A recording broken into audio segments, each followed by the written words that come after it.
পঞ্চভূতত বিলীন হল বিশিষ্ট সাংবাদিক পদ্মশ্ৰী প্ৰফুল্ল গোবিন্দ বৰুৱাৰ নশ্বৰ দেহ। নৱগ্ৰহ শ্মশানত ৰাজ্যিক মৰ্যাদাৰে সম্পন্ন কৰা হয় বিশিষ্ট সাংবাদিকগৰাকীৰ অন্ত্যেষ্টিক্ৰিয়া। জ্যেষ্ঠা কন্যাই কৰিলে মুখাগ্নি।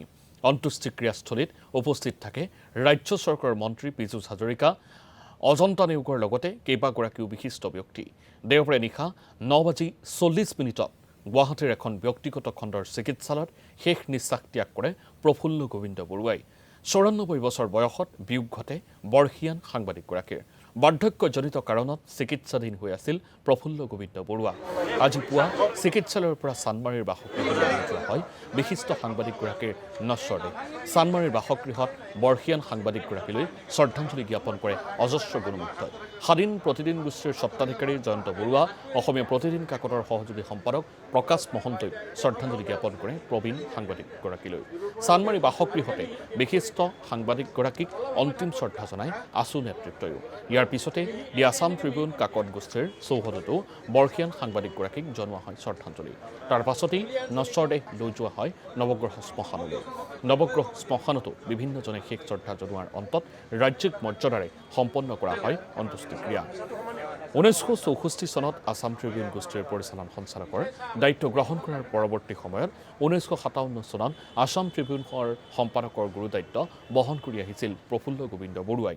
1933 চনৰ 26 জুলাইত ডিব্ৰুগড়ত জন্ম হৈছিল প্ৰফুল্ল গোবিন্দ বৰুৱাৰ। সিংহপুৰুষ ৰাধা গোবিন্দ বৰুৱাৰ দ্বিতীয় পুত্ৰ প্ৰফুল্ল গোবিন্দ বৰুৱা কটন কলেজৰ পৰা ISC পৰীক্ষাত উত্তীৰ্ণ হৈ কলকাতাৰ পৰা অৰ্থনীতি বিষয়ত স্নাতকোত্তৰ ডিগ্ৰী লাভ কৰিছিল। 1964 চনত গ্ৰেট ব্ৰিটেইনৰ থমছন ফাউণ্ডেশ্যনৰ পৰা সাংবাদিকতা আৰু ছপা প্ৰযুক্তিৰ প্ৰশিক্ষণ লৈছিল বৰুৱাই।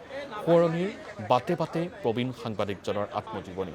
2018 চনত অসমৰ সাংবাদিকতাৰ ক্ষেত্ৰখনলৈ আগবঢ়োৱা বৰঙণিৰ বাবে ভাৰত চৰকাৰে পদ্মশ্ৰী সন্মানেৰে সন্মানিত কৰিছিল প্ৰফুল্ল গোবিন্দ বৰুৱাক। 2019 চনত কৃষ্ণকান্ত সন্দিকৈ ৰাজ্যিক মুক্ত বিশ্ববিদ্যালয়ে সন্মানীয় ডক্টৰেট ডিগ্ৰী প্ৰদান কৰিছিল প্ৰবীণ সাংবাদিকগৰাকীক।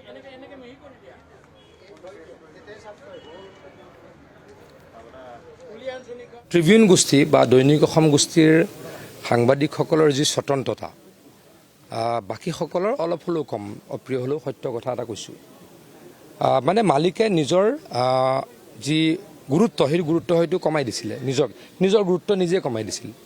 আৰু কাৰ ওপৰত গুৰুত্ব বঢ়াই দিছিল? সংবাদসেৱীসকলৰ ওপৰত আৰু সংবাদ মাধ্যমটোৰ লগত জড়িত ব্যক্তিসকলৰ ওপৰত। মানে এইটো আছিল আত্মত্যাগ। সাধাৰণতে কি হয়, মই যদি কোনোবা এটা গোষ্ঠীৰ মালিক বা মোৰ মালিকাধীন গোষ্ঠীটোৰ মই সম্পূৰ্ণখিনি ক্ষমতা মই নিজে ৰাখিবলৈ চেষ্টা কৰোঁ, এইটো এটা নিয়ম। কিন্তু PG বৰুৱা ছাৰ বা তেখেতসকলে কি কৰিলে, তেখেতলোকৰ ক্ষমতা তেখেতলোকৰ সংবাদ গোষ্ঠীত কমাই তাৰ লগত জড়িত ব্যক্তিসকললৈকে গতাই দিলে। গতিকে তেখেতলোকৰ এই মহানতা, এই মহান ব্যক্তি এজন আমাৰ মাজৰ পৰা নাইকিয়া হোৱাটো আমাৰ কাৰণে বৃহৎ ক্ষতি। তেখেত য'তেই নাথাকক, তেখেতৰ আত্মাই সদ্গতি লাভ কৰক, ভগৱানৰ ওচৰত প্ৰাৰ্থনা জনাইছোঁ। আজিৰ দিনটো আমাৰ গোটেই ৰাজ্যখনৰ কাৰণে এটা অতি দুখৰ দিন। আজিৰ দিনটোত পদ্মশ্ৰী প্ৰফুল্ল গোবিন্দ বৰুৱাৰ দেহাৱসান ঘটিছে। প্ৰথমে মই তেখেতৰ প্ৰতি গভীৰ শ্ৰদ্ধা জ্ঞাপন কৰিছোঁ, পৰিয়ালবৰ্গলৈ সমবেদনা জ্ঞাপন কৰিছোঁ। আৰু তেখেতে সমাজ জীৱনলৈ নীৰৱভাৱে যিখিনি অৱদান আগবঢ়াই আহিছে, মই ভাবোঁ যে সেই যিখিনি ক্ষতি হ'ল তাক পূৰণ কৰিবৰ কাৰণে হয়তো অসমৰ বহু বছৰ লাগিব। তেখেতৰ যিখিনি নীৰৱভাৱে তেখেতে সমাজখনলৈ সেৱা কৰি গ'ল, মই ভাবোঁ যে নতুন প্ৰজন্মৰ তেখেতৰ জীৱনৰ পৰা বহুতখিনি শিকিবলগীয়া আছে।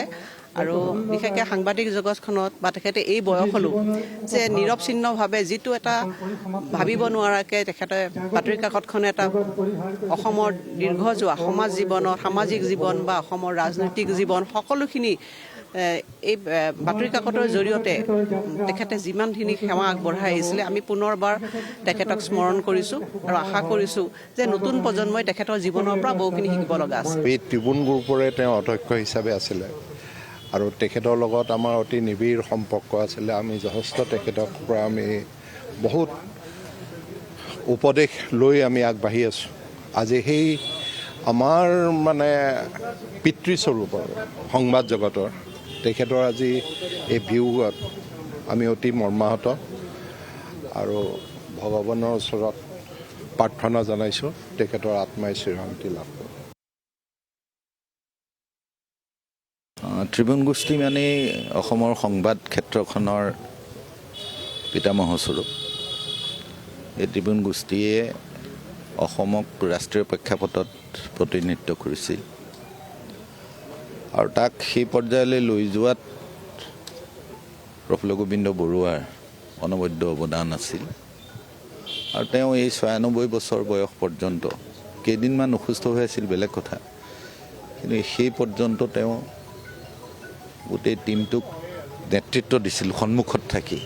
এইটো বহুত ডাঙৰ কথা, সন্মুখত থাকি গোটেই কৰ্মচাৰীসকলক নেতৃত্ব দি আৰু ট্ৰিবিউনলৈ গোটেই গোষ্ঠীটোলৈ অহা সংকটক এটা পৰ্যায়লৈ আগুৱাই সমাধানৰ দিশে আগুৱাই থৈ পৰৱৰ্তী প্ৰজন্মক যাতে অধিক সংকটৰ গৰাহত পৰিব লগা নহয় তাৰ বাবে অলপ পৰিমাণে তেওঁৰ সামৰ্থ্যৰ ভিতৰত থান-থিত লগাই থৈ তেওঁ গ'ল। আৰু সাংবাদিক হিচাপে তেওঁ অতি দায়বদ্ধ আছিল। মই নিজে তেওঁৰ ওচৰলৈ নদীবান সন্দৰ্ভত এবাৰ চহী ল'বলৈ গৈছিলোঁ মেম'ৰেণ্ডাম এখনত। তেওঁ কৈছিল যে আমাৰ দায়িত্ব হ'ল সংবাদ পৰিৱেশন কৰা, সংবাদ সম্পাদনা কৰা, তাৰ শুদ্ধ বিচাৰ কৰা।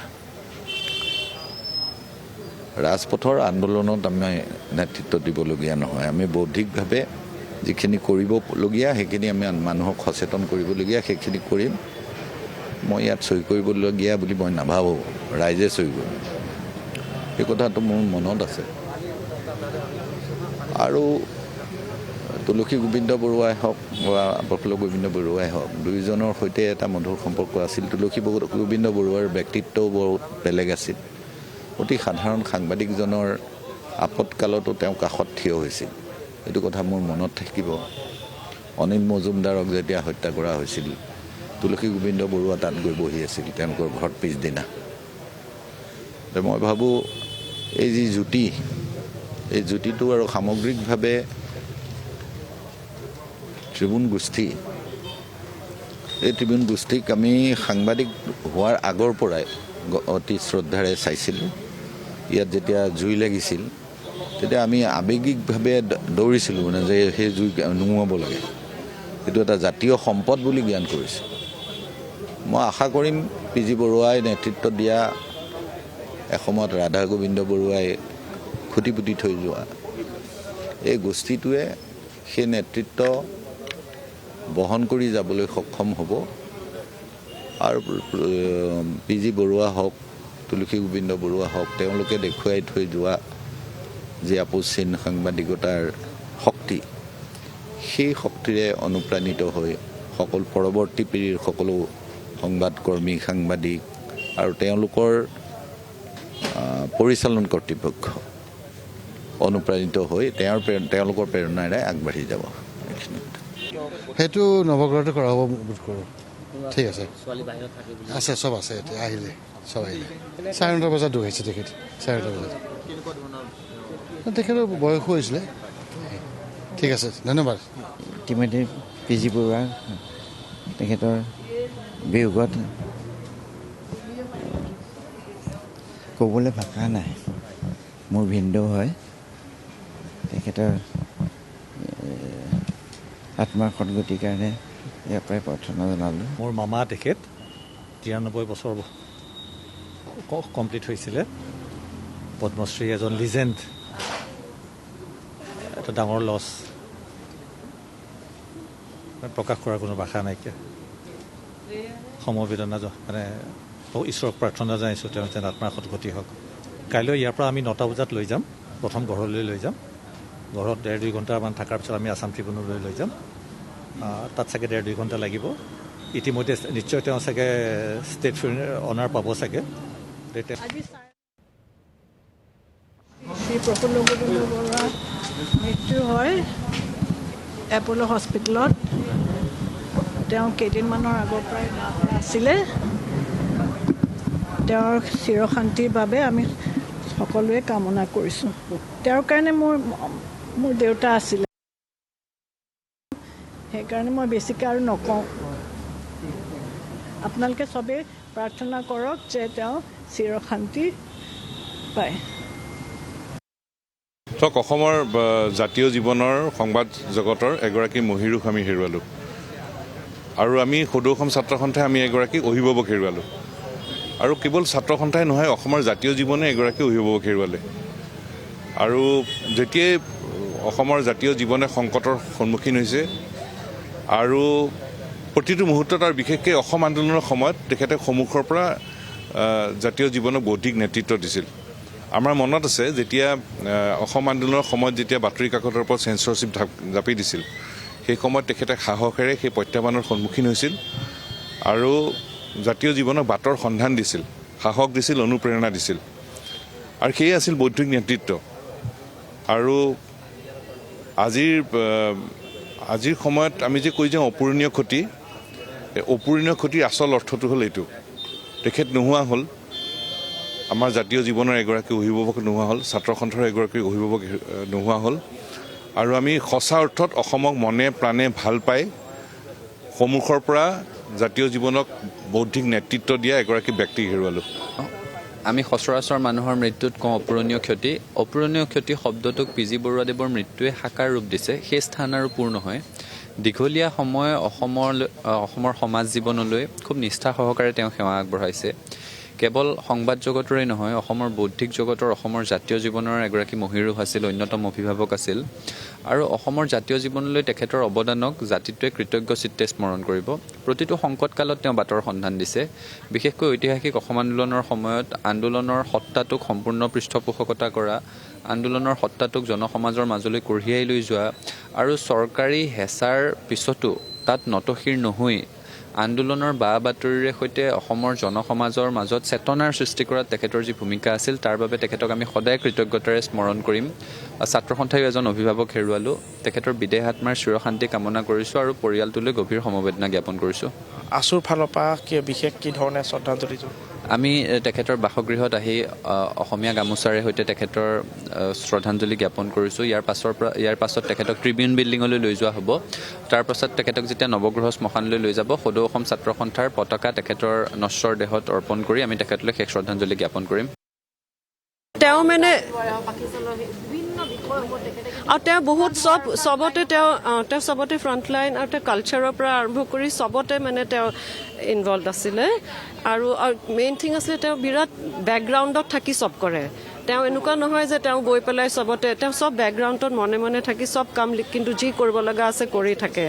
নিউজতো ডিচিশ্যনতো তেওঁ বিৰাট একদম মানে ট্ৰাই কৰে যে বেলেঞ্চ এটা আনিবলৈ, কেতিয়াও মানে হেৰি হ'ব নিদিয়ে, যে ওৱান ছাইডেড হ'বলৈ নিদিয়ে। আছাম ট্ৰিবিউন সেইকাৰণে অলপমান চবে জানে যাতে যে বেলেঞ্চটোৰ কাৰণে। আৰু সেই তেওঁৰ কাৰণে মোৰ ককাই যিটো আৰম্ভ কৰিলে আৰ.জি. বৰুৱাই, সেইটো তেওঁ মানে পাৰিলে ছাকচেছফুলি কণ্টিনিউ কৰি থাকিবলৈ, এটা ইনষ্টিটিউশ্যন বনালে। সেইটো কৰি পেলাই তেওঁ নিজে এটা ইনষ্টিটিউশ্যন হ'ল। এতিয়া মোৰ বাইদেউ ইমান দিনে আছে আৰু এতিয়া মই আহি লাষ্ট 1 year মানে মোৰ বাইদেউৰো অকলশৰীয়া হ'লতো, তেওঁৰ দেউতাও ৰিটায়াৰ, তেওঁ লাষ্টলৈকে ৰিটায়াৰ নাই কৰা, 90 yearsলৈকে তেওঁ ৰিটায়াৰটো কৰাই নাই। তাৰপিছতো এতিয়াতো 93 হ'ল, তেওঁৰ পিছতো চবেই আহি তেওঁকে সোধে। তেওঁৰ মাইণ্ডটো একদম এলাৰ্ট, মানে একদম লাষ্ট ডে কেলিয়ে আমি অংক গণিব হ'লে তেওঁ আগে ভাগে চব কয়, নহয় এইখিনি ইমান এমাউণ্ট আছে। চ' সেইকাৰণে তেওঁ যোনটো মানে তেওঁ এৰি দিয়া নাছিলে লাষ্টলৈকে। এই লাষ্ট 1 yearটো তেওঁ মানে বহুত চিন্তাও হৈছে, কাৰণ আজিকালি জাৰ্ণালিজিম বহুত বদলি গ'ল, পেপাৰ নপঢ়া হ'ল মানুহ। চ' সেইটো কাৰণে তেওঁ বহুত চিন্তা হৈছিলে যে আমি কেনেকৈ চলাই থাকিম। কিন্তু আমি সেইটোৱে কৰিছোঁ আৰু যে ময়ো সেইকাৰণে আহিছোঁ বাইদেউক সহায় কৰিব, আহি থাকোঁ, মই দিল্লীত থাকোঁ যদিও, আৰু আমি বাবাক সেইটো কৈছোঁ যে আমি চলাই থাকিম যেনেকৈ হওক। আমি এইটো Assam Tribune is not our property, it's an institution, সেইকাৰণে আমি চলাই থাকিম সদায়। আৰু আমাৰ পাব্লিকৰ ছাপোৰ্ট বহুত আছে আচলতে। আমাৰ মেইন হেৰিটো হৈছে যে আমি পাব্লিকৰ বহুত ছাপোৰ্ট। আমাক আছাম ট্ৰিবিউন বুলি ক'লে মানুহে মানে তেওঁলোকৰ নিজৰ যেন প্ৰপাৰ্টি, আমাৰ নহয় যেন অকল প্ৰাইভেট, আমাৰ প্ৰাইভেট প্ৰপাৰ্টি নহয় তাৰমানে।